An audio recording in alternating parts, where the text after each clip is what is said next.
अल्लाह ताला जिससे प्यार करता है उससे आजमाता है। अल्लाह ताला के खलील हज़रत सैयदना इब्राहीम अलैहिस्सलाम ने जुल्हिज्जा की 8वीं रात एक ख्वाब देखा जिसमें कोई कहने वाला कह रहा है, बेशक अल्लाह पाक तुम्हें अपने बेटे को ज़बह करने का हुक्म देता है।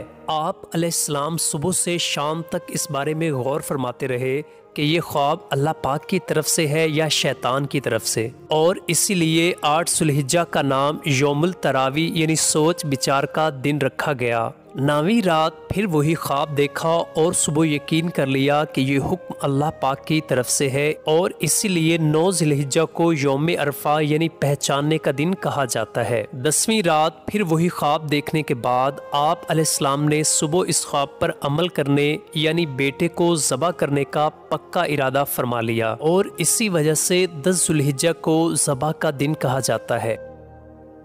अल्लाह पाक के हुक्म पर अमल करते हुए जब हज़रत सैयदना इब्राहीम अलैहिस्सलाम अपने प्यारे बेटे हज़रत सैयदना इस्माईल अलैहिस्सलाम, जिनकी उम्र उस वक्त 7 साल या 13 साल या इससे थोड़ी ज़ायद थी, कुर्बान करने के लिए लेकर चले, शैतान मलून उनकी जान पहचान वाले शख्स की सूरत में जाहिर हुआ और पूछने लगा, ए इब्राहीम कहाँ का इरादा है? आप अलैहिस्सलाम ने जवाब दिया, एक काम से जा रहा हूँ। शैतान ने पूछा, क्या आप इस्माईल अलैहिस्सलाम को ज़बह करने जा रहे हैं? हज़रत सैयदना इब्राहीम अलैहिस्सलाम ने फरमाया, क्या तुमने किसी बाप को देखा है कि वो अपने बेटे को ज़बह करे?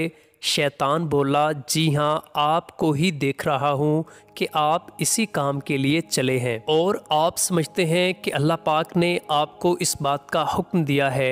हज़रत सैयदना इब्राहीम अलैहिस्सलाम ने इरशाद फरमाया, अगर ये हुक्म अल्लाह पाक की तरफ से है तो फिर मैं इसकी फरमाबरदारी ज़रूर करूँगा।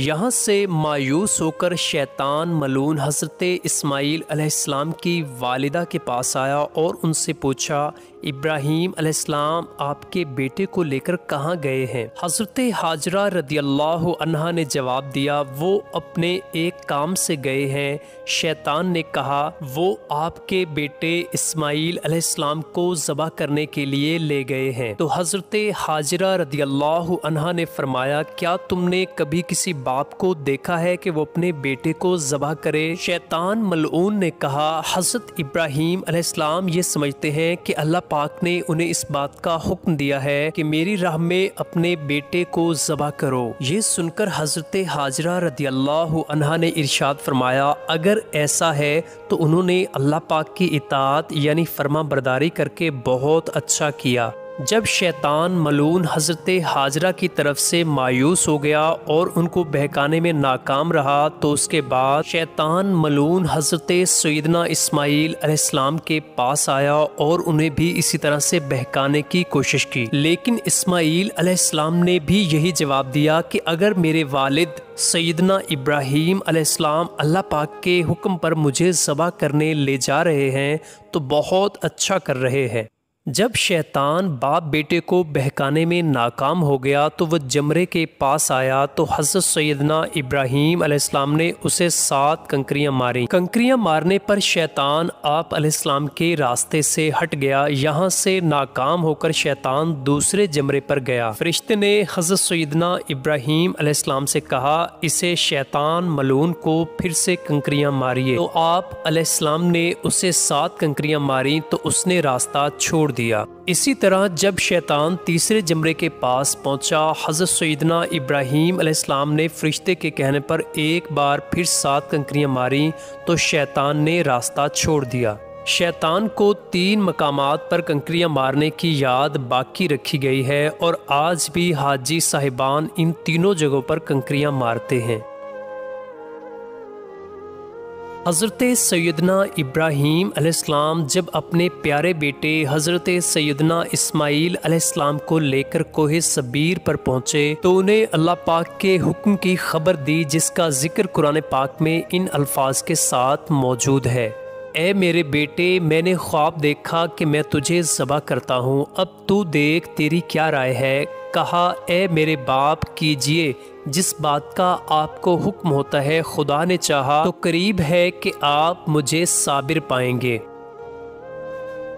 हज़रत इस्माईल अलैहिस्सलाम ने अपने वालिद मोहतरम से मज़ीद अर्ज़ की, अब्बू जान, ज़बह करने से पहले मुझे रस्सियों से मज़बूत बांध दीजिए ताकि मैं हिल ना सकूं, क्योंकि मुझे डर है कि कहीं मेरे सवाब में कमी ना हो जाए, और मेरे खून के छींटों से अपने कपड़े बचा कर रखिएगा ताकि उन्हें देखकर मेरी अम्मी जान गमगीन ना हो। छुरी खूब तेज़ कर लीजिएगा ताकि मेरे गले पर अच्छी तरह चल जाए, यानी गला फ़ौरन कट जाए, क्योंकि मौत बहुत सख्त होती है। आप मुझे ज़बह करने के लिए पेशानी के बल लिटाइएगा, यानी चेहरा ज़मीन की तरफ हो, ताकि आपकी नज़र मेरे चेहरे पर ना पड़े, और जब आप मेरी अम्मी जान के पास जाएं तो उन्हें मेरा सलाम पहुंचा दीजिएगा, और अगर आप मुनासिब समझें तो मेरी कमीज़ उन्हें दे दीजिएगा, उससे उनको तसल्ली होगी और सब्र आ जाएगा। हज़रत सैयदना इब्राहीम अलैहिस्सलाम ने इरशाद फरमाया, ए मेरे बेटे, तुम अल्लाह पाक के हुक्म पर अमल करने में मेरे कैसे उम्दा मददगार साबित हो रहे हो।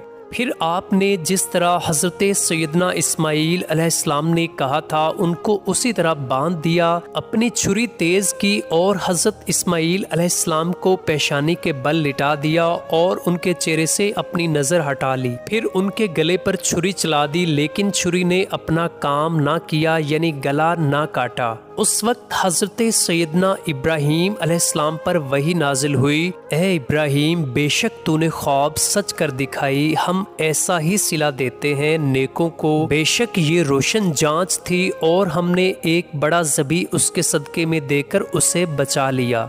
हज़रत इब्राहीम अलैहिस्सलाम ने जब हज़रत इस्माईल अलैहिस्सलाम को ज़बह करने के लिए ज़मीन पर लिटाया तो अल्लाह पाक के हुक्म से हज़रत जिब्राईल अलैहिस्सलाम बतौर फ़िदिया जन्नत से एक मेंढा यानी दुम्बा लिए तशरीफ़ लाए और दूर से ऊंची आवाज़ में फरमाया, अल्लाहु अकबर, अल्लाहु अकबर। जब हज़रत इब्राहीम अलैहिस्सलाम ने ये आवाज़ सुनी तो अपना सर आसमान की तरफ उठाया और जान गए कि अल्लाह पाक की तरफ से आने वाली आजमाइश का वक्त गुजर चुका है और बेटे की जगह फिदिये में मेंढा भेजा गया है। लिहाजा हज़रत इब्राहीम अलैहिस्सलाम ने खुश होकर फरमाया, ला इलाहा इल्लल्लाह वल्लाहु अकबर।